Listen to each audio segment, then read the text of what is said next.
L-O-V-E.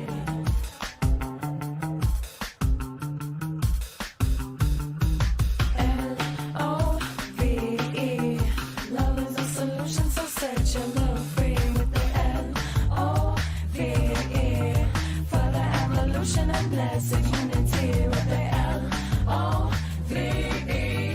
Love is a solution, so set your love free with the L-O-V-E. For the evolution and blessed unity.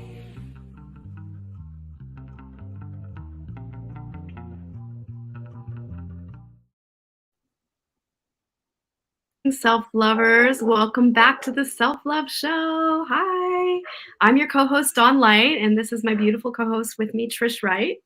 This way. And we have an amazing guest today. I'm about to introduce her and read her beautiful bio. But I just want to inform you, in case you're new to the Self-Love Show, we are so grateful you're here with us.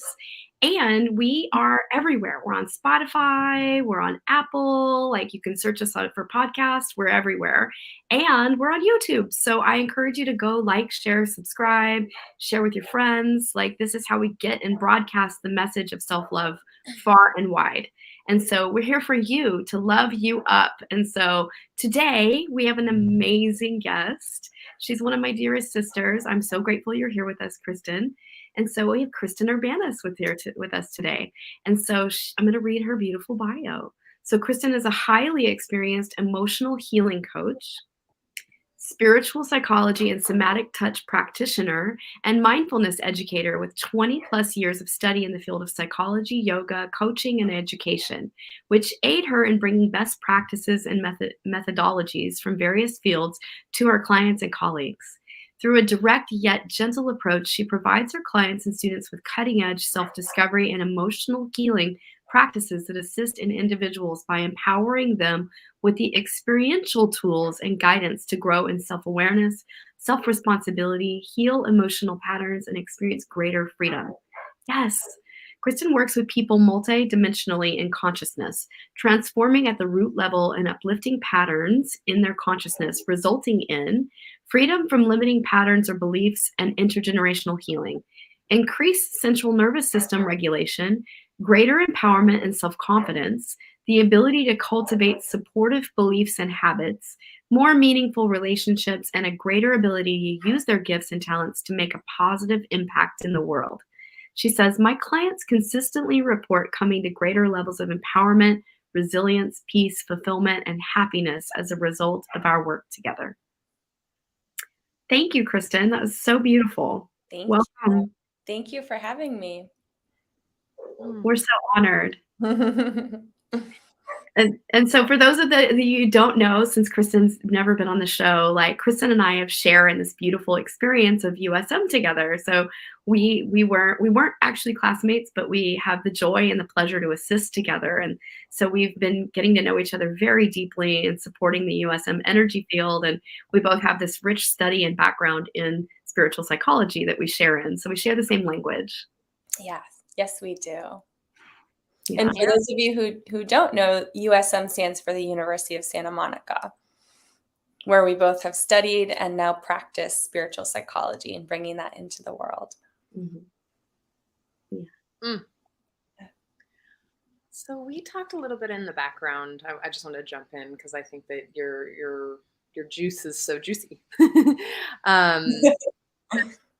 We talked about how there's this idea. Well, I'm going to ask a bunch of questions and we can wrap it all into a good, I'm in a mood today, apparently. For all of you who are listening, I'm fiddling with my hands and making butterfly like fingers and jazz fingers. And so we were talking in the background about how, like, why we do self-empowerment work and what that looks like. What is the, like, when do we know how to do self-empowerment work? And then as we were just chatting and pinging things around in the background, we were talking about the technology of healing and how a lot of coaches or a lot of people or even therapists is like, it's miraculous. And and I think that you were just getting into a bit about what is really going on. And I think that's an incredibly powerful knowing, like to know what's actually going on is part of the empowerment. I don't know about anybody else, but when I'm stuck in a personal lesson and I don't know what's going on, or I don't know the intelligence or the tool to work with, I'm always like super disempowered. I'm like, what the gosh?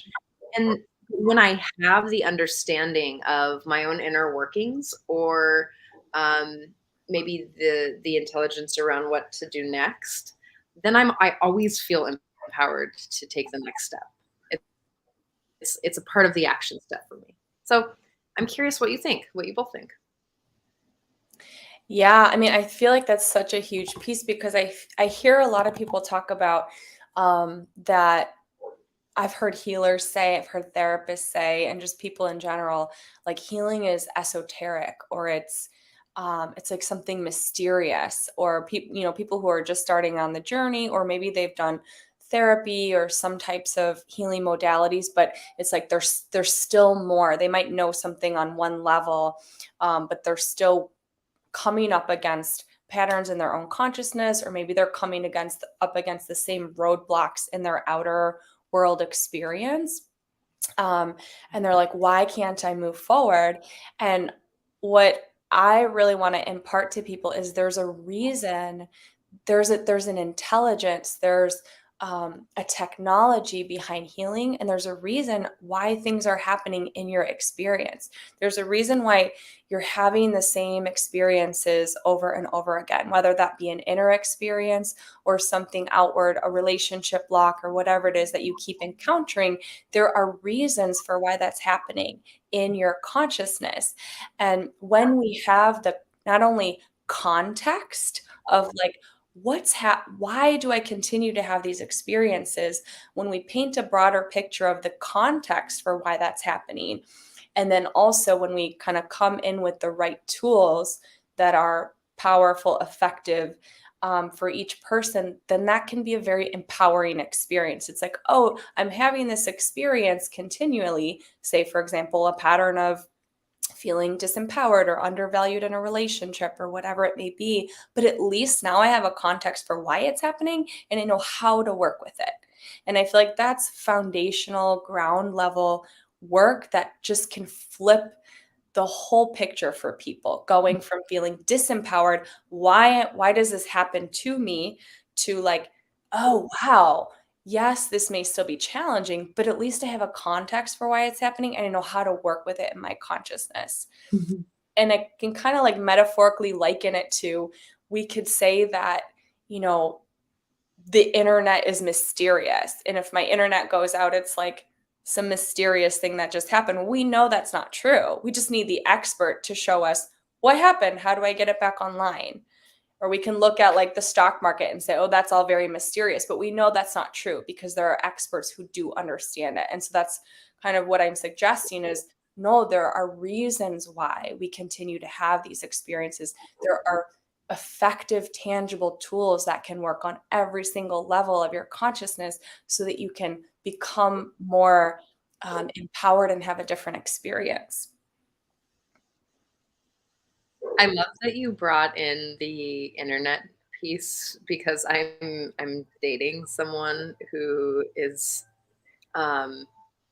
who's in internet security, and I was like, oh gosh, he would be like, no, like this is how it works, and this is like it's very Right. have to know, like and it doesn't have to be your expertise, right? Like this is why you have therapists and coaches, or an IT provider, or tech support, or whatever, so that you A get the support. doctor. Yeah. What? Yep. I said a doctor, anyone that you might need, right? Like, yeah. Yeah. So I just love this idea of debunking, like, no, there is a healing and there's intelligence to why everything is happening. Mm.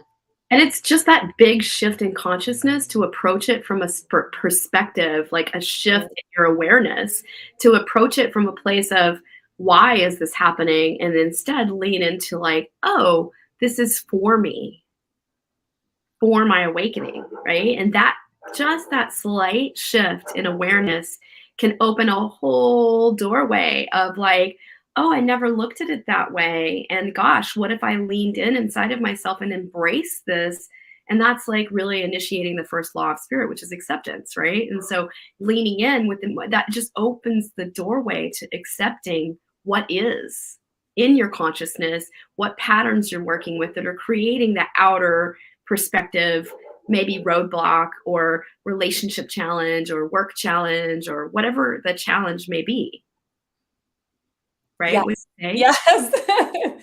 Yes, I'm shaking my head. Yes, because that first law of spirit, which is acceptance, and whether or not you believe in spirit or not, it doesn't matter. What acceptance offers is instead of resisting our experiences, we come into a greater place of, it's like it actually creates more ease for us. You know, acceptance isn't resignation, it's just not fighting against what is, not fighting against what's already happened or what is already happening. So it, as you said, Dawn, like it opens a doorway into a whole other world where we can start to work with these things.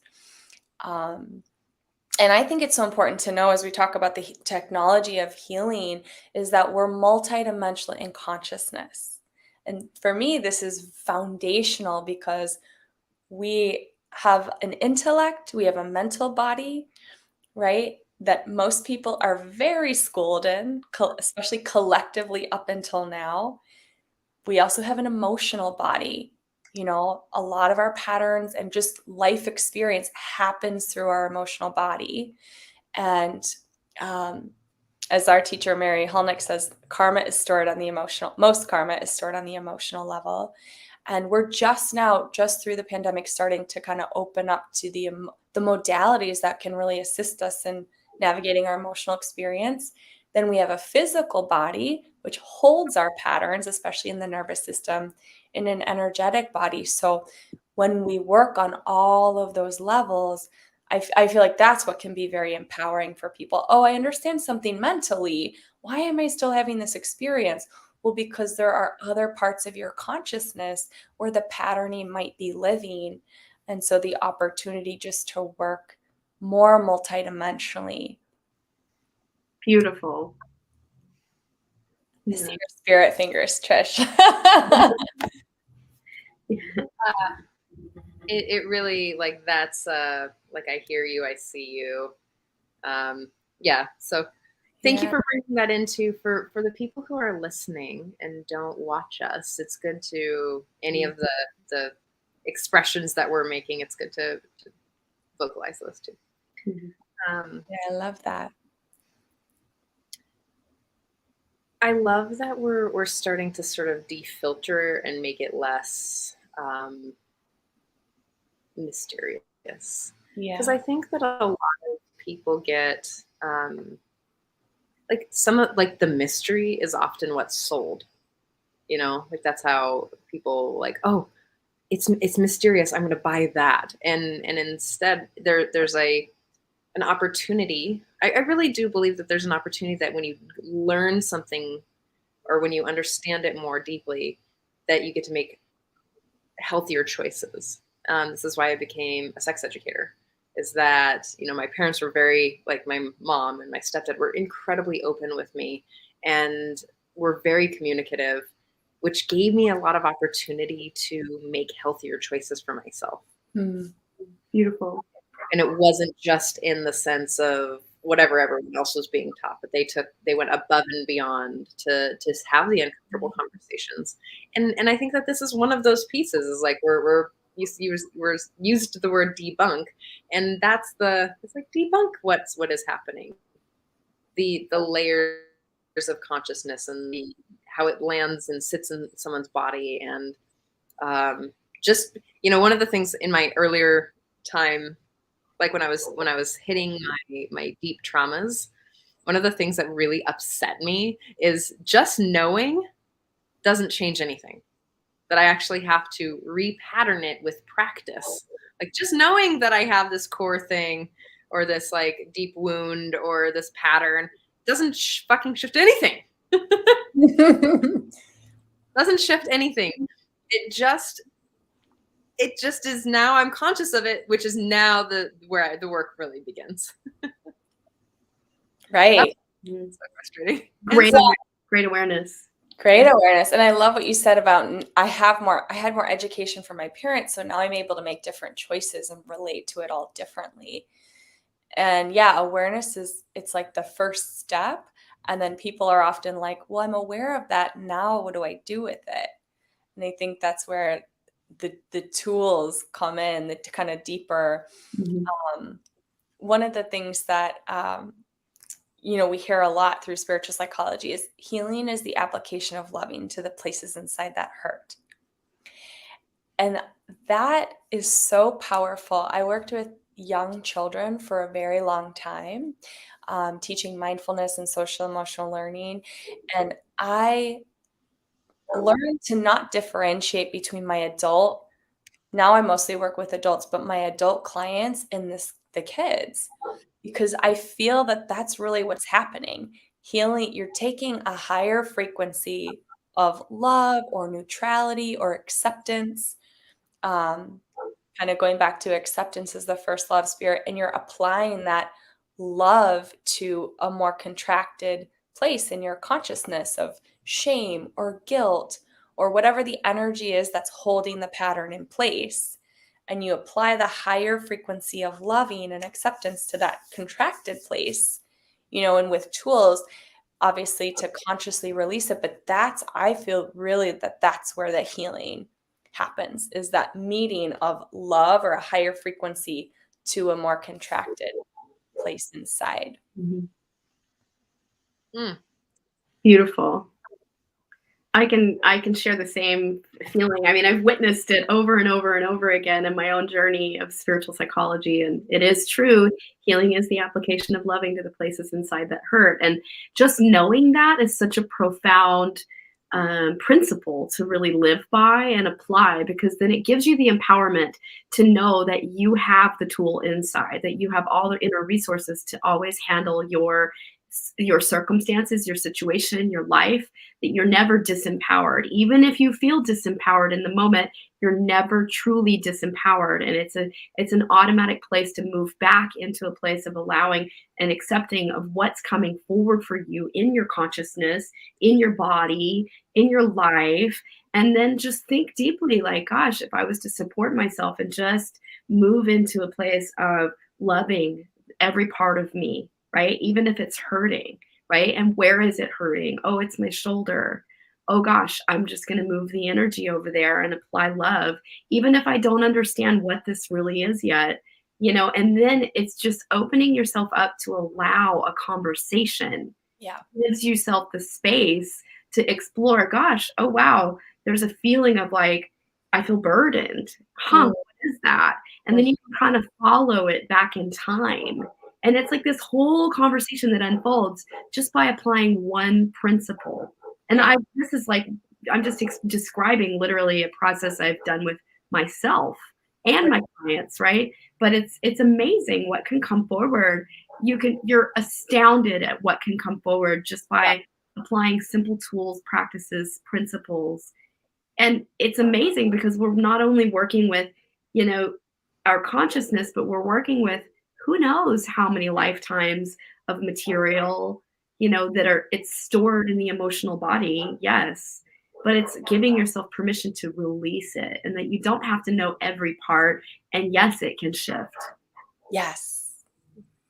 I just got goosebumps the whole time you were talking about that. Because it is really, I mean, some of us are more internal processors, or, do the kind of work more processing alone. Some of us are more external processors, want another person or other people. And of course, it's always important to have, support. But I love what you shared about you're never disempowered, because even if you feel disempowered, that's a place inside that feels disempowered. And so identifying it, oh, this is a part of me. It's not all of me. It's a part, or it's a feeling. And yes, I have actually the capacity to apply loving to that space inside. Mm-hmm. Yeah, that's so powerful. Yeah, I love, oh, go ahead. Go ahead. I was just gonna say I love everything you're up to and the deeper work you do, and it's beautiful that you even you have this somatic touch side. So you're really blending like such an amazing experience of not only spiritual psychology principles, tools, practices, and expanding consciousness, because that's really what goes on with spiritual psychology work. Yeah. But it's also you're really working with regulating the nervous system too, which is so important to like deep healing, because sometimes our mind and heart can be on board, but there's still trauma held in the body, literally, that can be, really challenging, and especially if you're just not understanding it truly. Can you speak to that a little bit? Yeah, I would love to break that down because I feel like it's you for me, and I'm offering all of the modalities that I wish I had way back when. It's like I feel like somatic touch and spiritual psychology are the most powerful modalities on the planet. That has been my experience in the healing arts, and I've done many, many, many types of healing modalities, and to me these are the most powerful and most effective modalities on the planet. I used to have horrible anxiety, like debilitating anxiety, and I remember saying, I wish I could just take a pill and shift that. I wish I could do something, because I was doing so many things. I was going to therapy and yoga and all the things, right, for years. And it was when I found somatic touch in combination with spiritual psychology, and then of course pairing that at the time with a really loving relationship. So again, healing is the application of loving to the places inside that hurt, because I was in this like super loving relationship, but it was a combination of somatic touch and spiritual psychology that really shifted it for me. I mean, totally, completely turned my experience of life. Just I can't even put to words the difference in experience that I'm having inside of myself. And so somatic touch really works with the nervous system. As you're sharing, we can do lots of mental, emotional, and spiritual work, but if the nervous system is dysregulated and holding patterns of fear and dysregulation, life is going to be hard. If our nervous system is dysregulated, it doesn't matter how much positive thinking or gratitude or affirmations you do, life will feel hard. And that really sucks. It really sucks when you do all of that work and the nervous system just won't get on board. And so that's it's trash.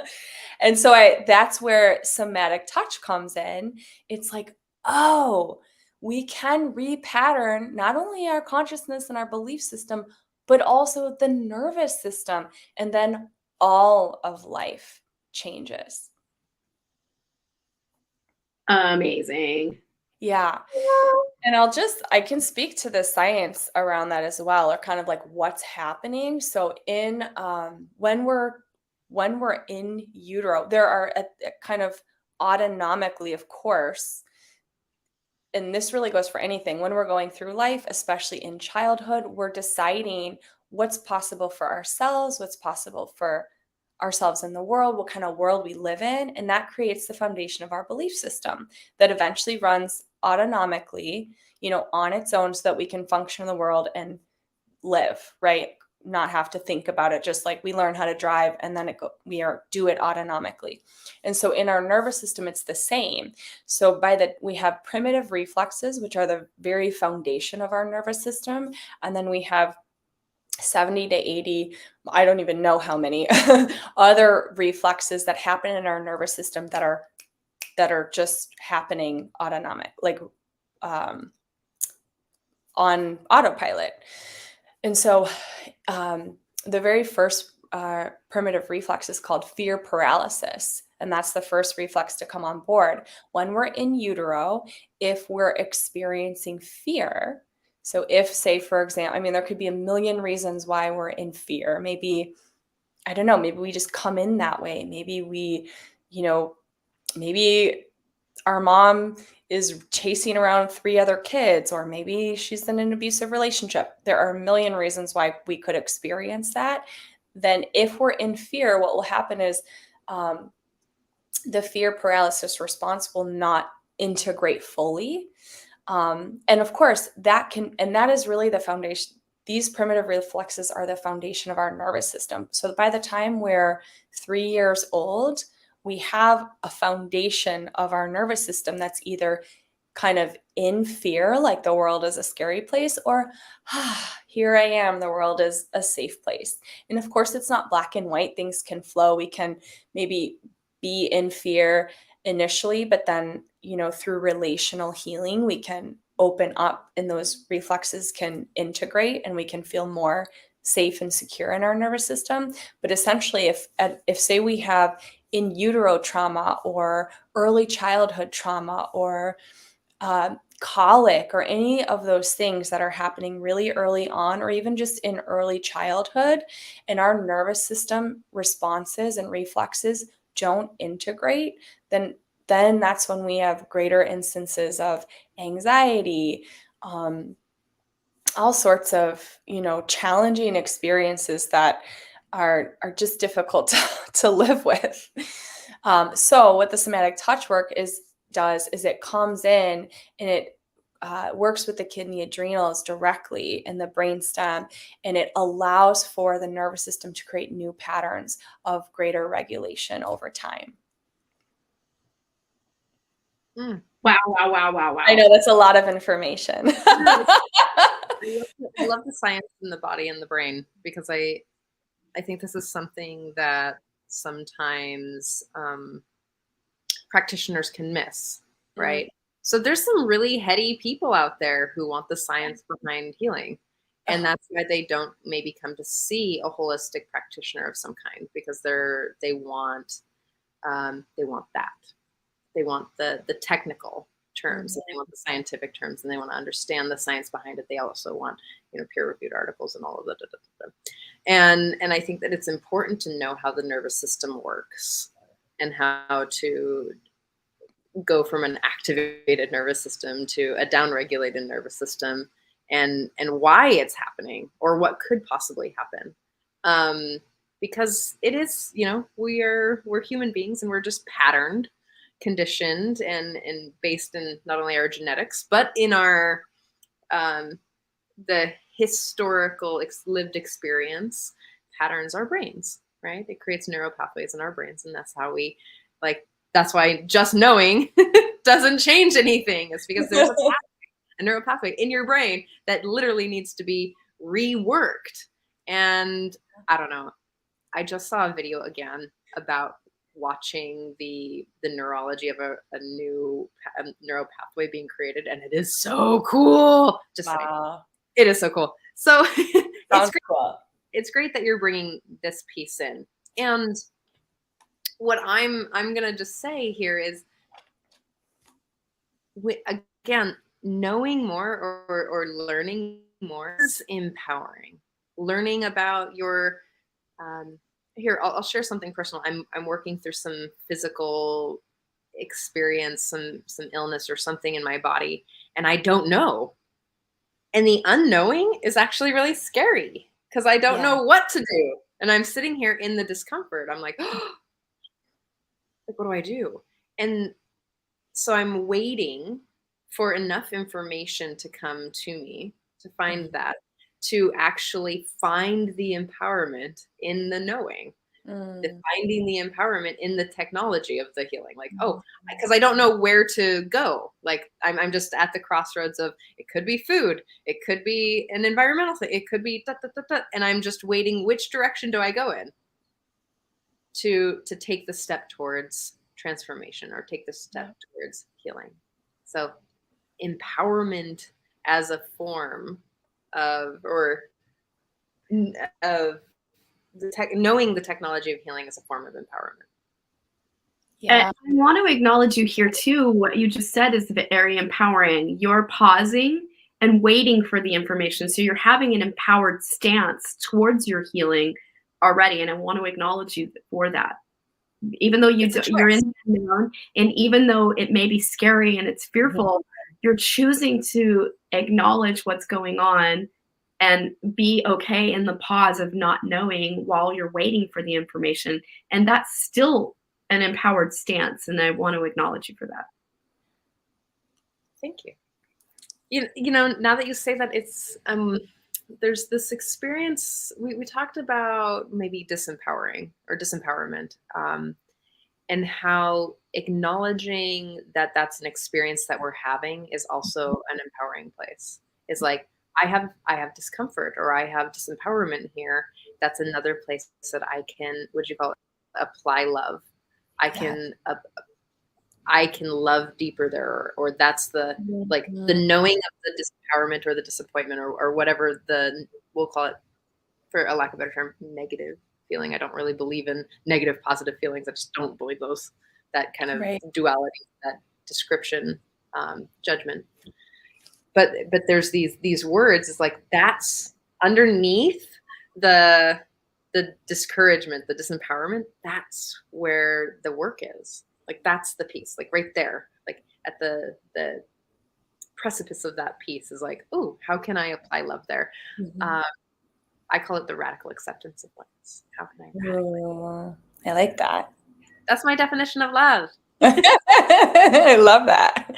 And also, I want to acknowledge you, because being in the space of the unknown for a long time, or it's like, I feel like the longer it is, the kind of more difficult it is. And also, and probably a lot of people experienced this during the pandemic, and I know I certainly did, was the longer the period of the unknown also is such an incredible opportunity for trust and for surrender. And Mary, going back to University of Santa Monica, Mary Holnick, who's one of the teachers, she frequently asks this question.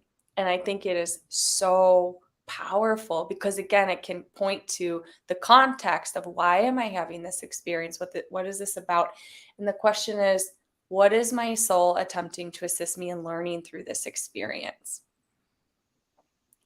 And I especially love that question when a person is experiencing a pattern repeatedly over and over and over and over, because it can be so easy to think, oh, I must be doing something wrong if I'm experiencing this again.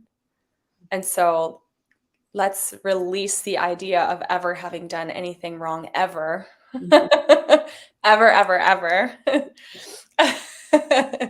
What you aren't seeing right now is that I'm holding hand hearts up. Like, yeah, because and that question of, what is my soul attempting to assist me in learning through this experience? I know for me personally, it has been through repeated patterning of loss. It's been to keep my heart open no matter what. And I know through doing that, through consciously choosing, no matter what, I'm going to keep my heart open. Gorgeous. That's powerful. That is powerful. And I know that has effectively, and for anyone who's experiencing grief, it's a lot of people right now who are experiencing grief, because we can be grieving our old life, or the old, quote unquote, the old way, or a job, or whatever change. We can, doesn't have to be a death, and it could be. It's like, grief has the ability to expand your capacity for loving. It really does. Well, it so does. It so does. Mm-hmm. And I will just share on a personal note, when I kind of a piece of my story, or I don't know if I would call it a story, but when I was living in Spain, and this is on my website, you can read about it. I lost my boyfriend. He had epilepsy, and he had a heart attack, and he died. And I was really young. I was 23, and it took me a long time to get into another relationship, and I didn't have any tools. I had no therapy. I had no meditation. I mean, it was through the experience of healing from that I kind of was able to completely transform my own experience of life. But I remember when I met my former partner, I remember having this experience of like, oh my God, we were both soulmates. Orlando, who was my partner who died in Spain, and Kevin, who was my former partner, we were both soulmates. But like my love with Kevin, it was greater. It wasn't because the soulmate connection was different. It was because my capacity for loving had expanded greatly. And so my experience of the relationship was incredibly expanded because my consciousness was expanded. And that just gave me so much, just that in itself is so empowering. For anyone who's grieving or has that, experience, there are so many gifts as well in that. Thank you for bringing that forward. Yeah. It's so true. I think the pandemic really moved us all into radical new places and shifts, and it really gave us all a big opportunity to clean up a lot of old patterning and whatever that was for that person in their life, right? I mean, I've had so many conversations over the last 2 years around big internal and external shifts in people's lives, and grief can be a huge part of it. And I even have experienced my own like massive amount of grief around grieving what was, and the loss of a parent, and even though I knew that was going to come, it's still, grief can linger, and it's like how we hold it in our consciousness and allow it to be, and honor it as a process and honor it for what it is was really helpful for me in that time. And working with clients that have grief, like I really teach them to like hold it, that it's okay. You don't have to push against it or push it away or make it wrong or bad, that it's welcome it like an old friend, welcome it like a lover, get to know it, allow it. It's a teacher.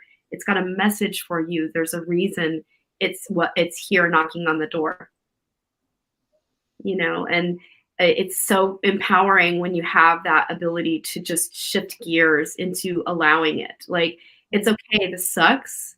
I accept that it sucks right now, and it's okay. And that can just make such a huge difference in just how you're holding it, and can give you more leverage for feeling a little more empowered, even in the sadness or the sorrow or the upset, and really learning to explore what upsets you and give you an understanding of how to break free in that and cleanse your lens of perception around how you hold it all. It gives you freedom. Yes. Freedom, empowerment. I love when you said that time of the pandemic gave us an opportunity, to cleanse and clear out old patterning. And on the other side of that, and I love what you shared about, yes, this sucks, and I'm going to allow it to suck. And then, of course, on the other side of it, when we do finally clear, it's so liberating. Mm-hmm. It's so liberating when you finally like when you really on a soul line know you complete something that has been immensely effing challenging. I'm not going to curse, but like I can speak to this piece. Like for me, it took me 45 years of my life to clear a rejection pattern that I had in my consciousness with my father. And thank the heavens for Ron and Mary Holnick and their masterful program, because it gave me leverage points that I tried every modality, just like you, Kristin, and just like you, Trish, like every modality to heal myself. Like I had been a avid reader and studier and programs and you name it. Like I have a long list that I never even mentioned of things I've tried. Right. And it was just, I see it as if I had a little hammer and a chisel, and I was like, tink, tink, tink. I'm just going to go over here. I'm going to be like, tink, tink, tink, tink, tink. And okay, I'm going to try over here. Tink, tink, tink, tink. And I just diligently, even if it never seemed on the outward perspective that I was working on it, I was always working on it.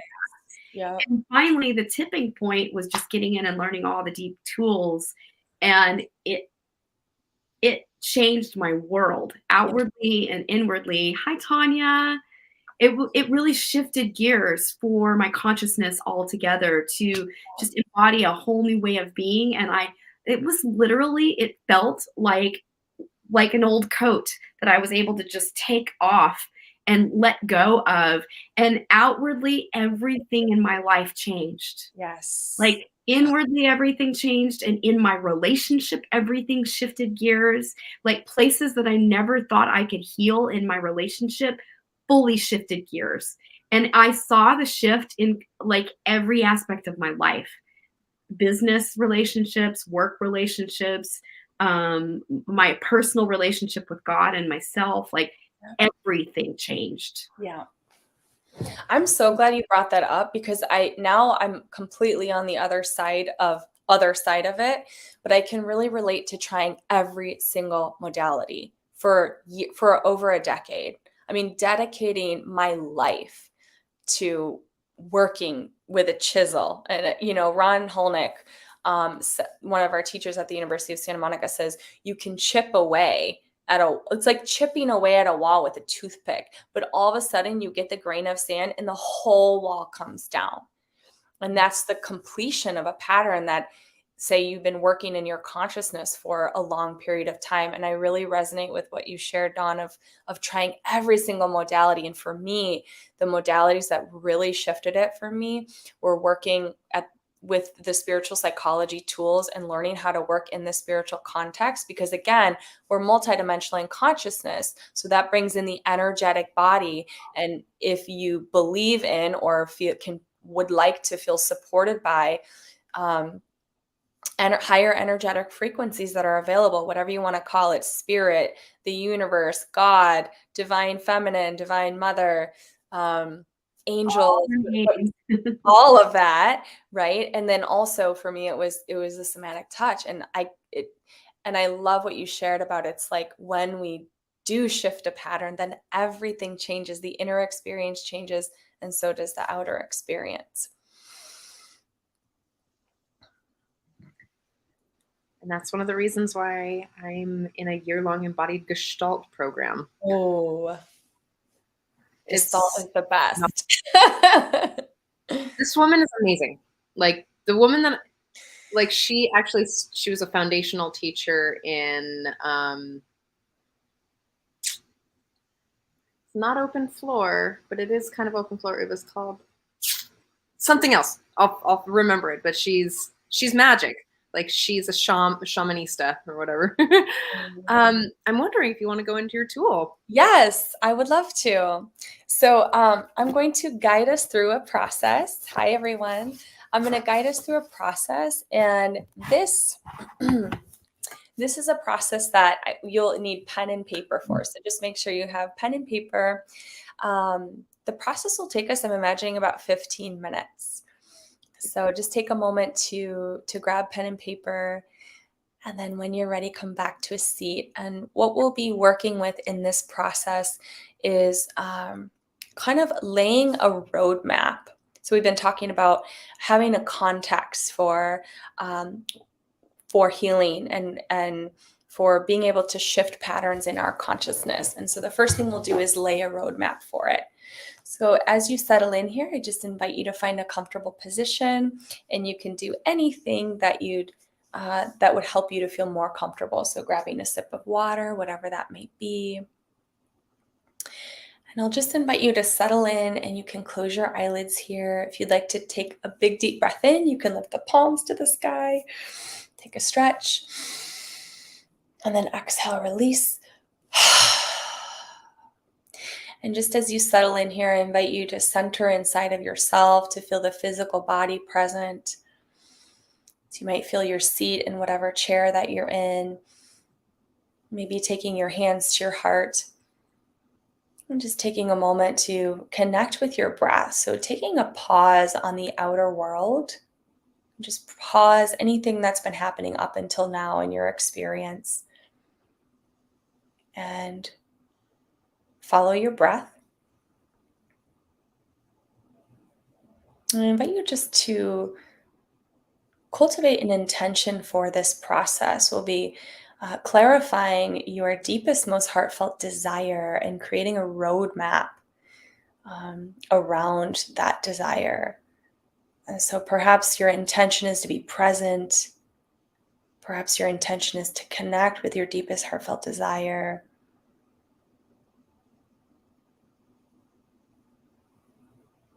So just as you have your intention, you can open your eyelids. And the question that we'll first start out with, and you can, as you receive this question, you can notice what comes forward for you.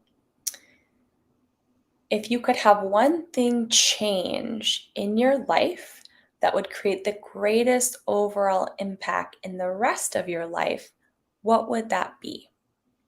So I'll repeat it.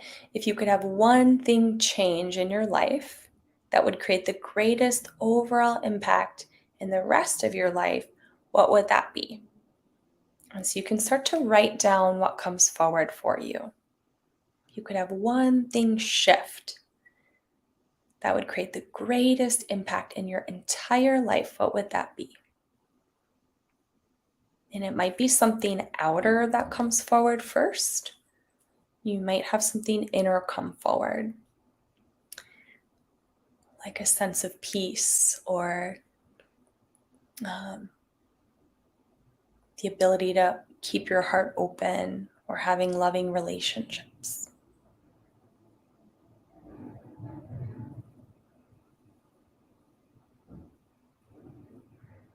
So again, I'll share that question one more time. And you can just write down whatever comes forward for you. If you could have one thing shift in your life, in your world, that would create the greatest impact in your life, what would that be?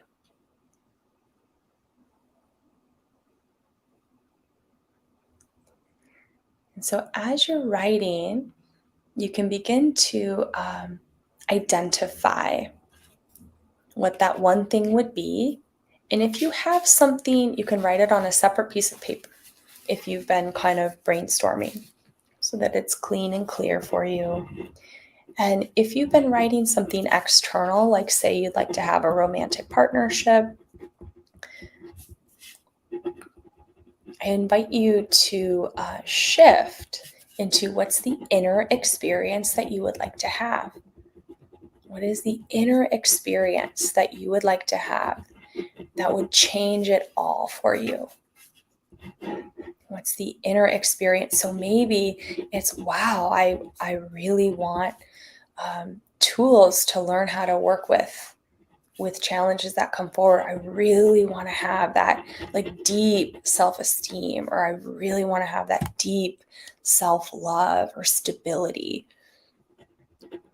So again, what is the inner experience that it would shift it all for you? And write it down.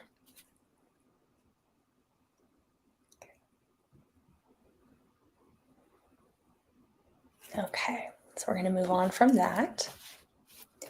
And now on a separate piece of paper, so we'll have kind of your clear piece of paper that has the roadmap, and then you'll have your brainstorming paper. So on your brainstorming paper, I want you to start to think about what is it that gets in the way? What is the resistance that I'm experiencing in my outer world? So we'll start with the outer world first. What is the resistance that I'm experiencing in my outer world that gets in the way of this experience? So I'm going to give an example as you start to write. If I want to attract romantic partnership and I say, wow, the inner experience I need is a real deep sense of self-esteem, the outer resistance might be, there aren't any men that I'm interested in my area, or women or whoever. Or I just don't have time in my schedule. So what are the outer resistances that you're experiencing to having this come to fruition?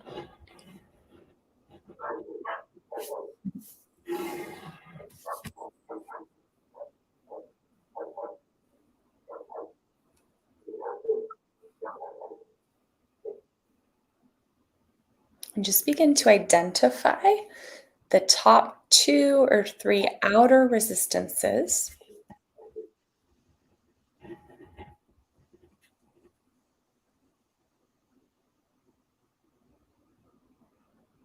And I can't see where you are in your process, so we're going to move on.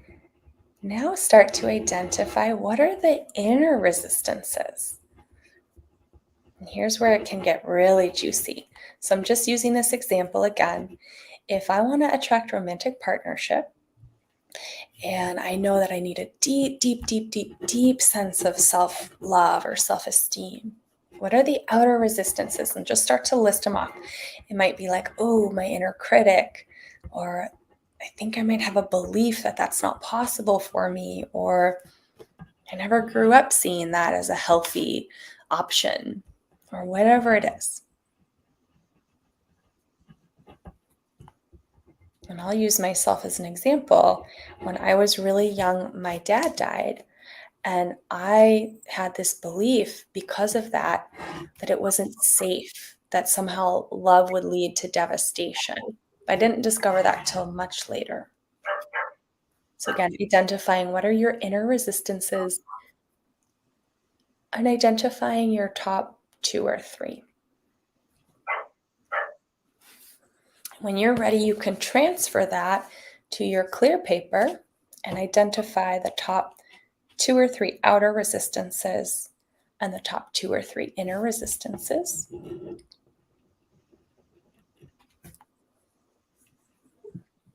And maybe Dawn or Trish, you can tell me, are people needing more time? Thumbs up if you need more time. You're good. Keep going. Keep going. Okay, great. Okay, so moving on. Now I want you to circle one inner resistance that you'd like to work with. Circle one inner resistance that you'd like to work with. So I'm going to put fear of devastation. That's a big one. And then name the feeling that's associated with it. So fear of devastation, the feeling would be fear. Okay.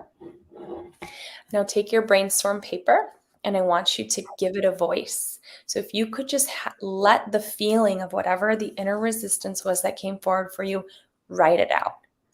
What would it say if you could give it a voice? I'm going to give you a full minute to do that.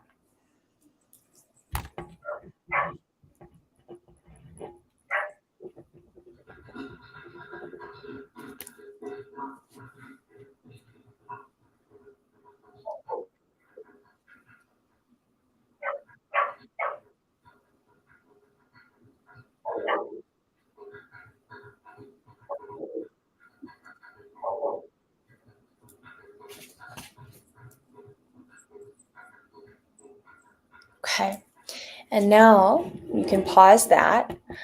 I want you to close your eyelids. You can take your hands to your heart if you like, and just notice the feeling. You might not have the feeling now, or you might have it in your body. Notice where you feel it in your body. And I invite you to follow that feeling. So it might be fear or sadness or whatever, to constriction, all the way back. It's like you can attach a golden thread to that feeling, following it all the way back until the first time that you can ever remember feeling that way. And if you have a memory come forward, just notice the age. And if you don't have anything come forward, we're still just working with the feeling. So just notice where you feel it in your body and what comes forward for you. And then write that down.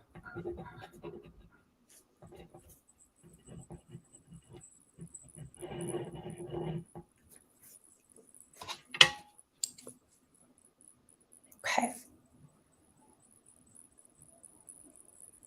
So this last part, I will invite you again to close your eyelids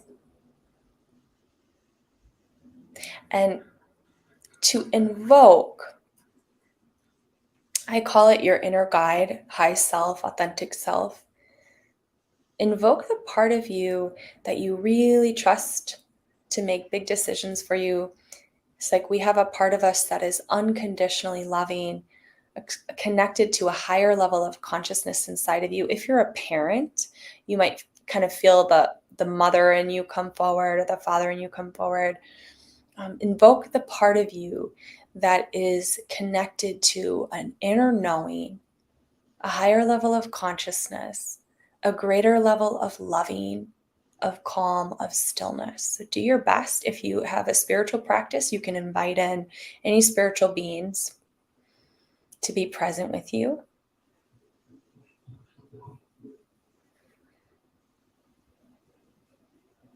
And then from this place, see that feeling in front of you, or it could be a memory of a younger part in front of you. And just see from this space, what does that feeling or what does that part of you need to feel okay?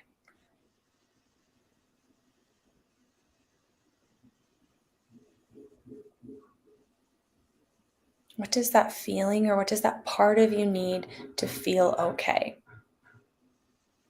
And if you'd like to write it down, you can.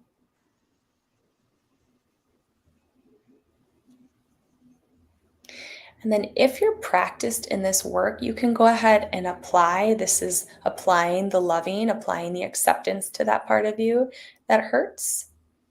If this is new to you, then I just invite you to invoke these words to this part of you or this feeling. So notice that it's not all of you, it's a part of you. And I just invite you to say these things. Thank you for showing yourself to me. I'm so glad that you're here and willing to share how you feel. You're not alone. I'm right here with you.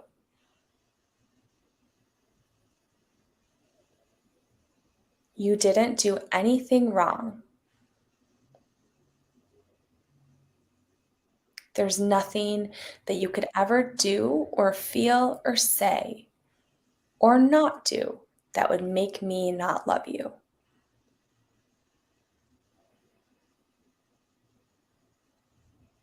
And just notice what happens with that part of you or the feeling. And we'll just take a moment of silence.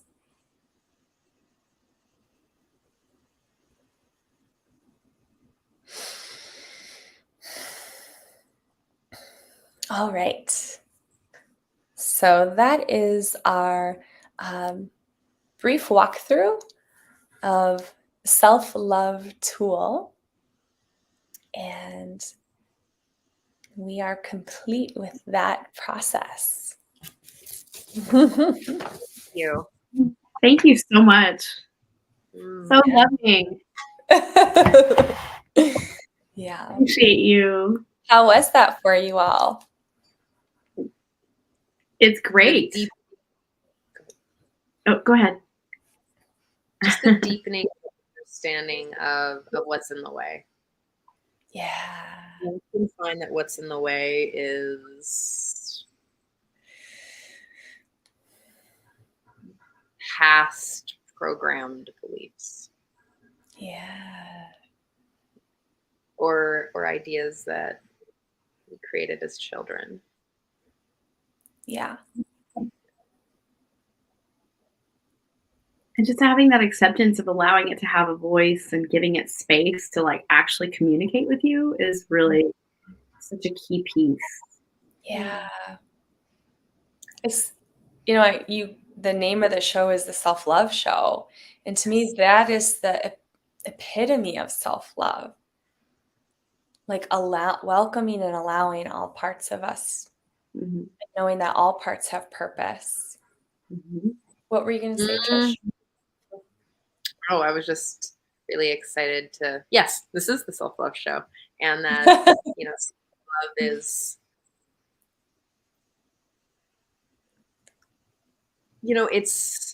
there's so much assumption about what self-love is or should be. Like, oh, you have to love yourself first before you can love another person, or blah, blah, blah, blah. And there's like, oh, self-love is only is selfish, and there is this understanding, or I have this understanding after years of doing this show, is that self-love is not only working with the relationship with oneself, but working with the relationships with others, right? It's about authenticity and vulnerability. It's about learning how to lean back into the great big hands of, we'll call it the big back support or whatever it is that you believe, whether, but it's about having that faith, right? Having the resting in the knowing of oneself and one's desires, being courageous enough to show up in that, whether it's in relationship or whether that's in relationship with me or how I interact with my being or the world. Yeah. Thank you so much. So tell us a little bit about what's going on in your world. Well, thank you for sharing, and thank you for allowing me to guide you through that process. And one thing that I think is so important to acknowledge is in somatic touch, they would say healing happens in the right brain. So the intellect happens in the left brain, and then healing happens in the right brain. Now, I don't have the science behind that, but I do think there's something to that, because when we're in our intellect, yes, we can understand things, but really that's the mental level. That's not where the healing happens. The healing happens when we shift into the other levels and layers. So, what am I up to? Oh, beautiful. Thanks, Zakar. I don't know if I pronounced that correctly. What am I up to in my world, personally, professionally? Which? Or both? What would you like to share with our audience? How do we find you? Like, Okay. what's going on in your world? Yes. Well, you can go to my website, KristinUrbanus.com, KristinUrbanus, Urbanus. I am working with people one-to-one. I work with people virtually. I work with people in person. And I also lead a women's group. So anyone that meets twice a month. So anyone who is interested in that, it's a 75 to 90 minutes twice a month. And again, you can reach out via my website. And I think that's it in terms of fun. I'll be seeing you in Santa Rosa soon. Yeah. Oh, Don, you're muted. I was just saying, for our viewers and our listeners, you can find Kristin at KristinUrbanus.com. Yeah. Thank you so much for being on the show, and like your love and your presence and just all your beautiful gifts in the world is so needed. And I just love the pairing of spiritual psychology and somatic touch. I think you have a magic combining forces there that really can impact someone's world in a very powerful, healing way. And I'm very excited for your clients and those you work with. And it's such a gift. I think that you've cracked the code in your own life and your own healing. And so it's beautiful to see you just radiate that light and want to share so deeply and have the tools. And I'm just so proud of you.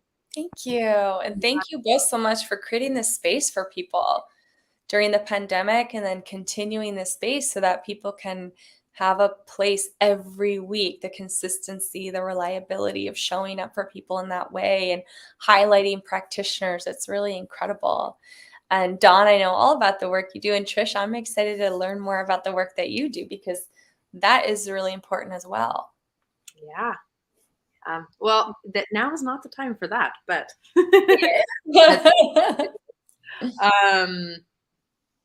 yeah, my practice is shifting, and I know that I've been slowing down on social media because I have some big stuff like bursting out soon. So we'll see. But I don't want to blow it yet. So I'm curious. Dawn, would you like to share a little bit about, or here, I can share it. If you are a woman who wants to reclaim your inner trust and reclaim trust for the world and your partnerships, Dawn has something she wants to tell you about. Awesome. Yeah, so we have a beautiful women's group that's available to access. So trust has been my biggest curriculum to work through. It was my quality that I embodied through graduate school. And I find that trust was the foundation of the issues that I had from my own experience in life around my child abuse journey. And so I opened this platform, and it's a great platform to be supported and have your experience of just, your eyes opened and your awareness to feel safe in a container of held with a group of women that are experiencing, greater levels of opening to greater levels of trust within your being, right? And who doesn't? Trust is the foundation of all relationships, our relationships with spirit, God, source, whatever you want to call it. So it's just a wonderful group full of amazing women and great tools. There's some wonderful freebies in there. Love to have you. Come join us.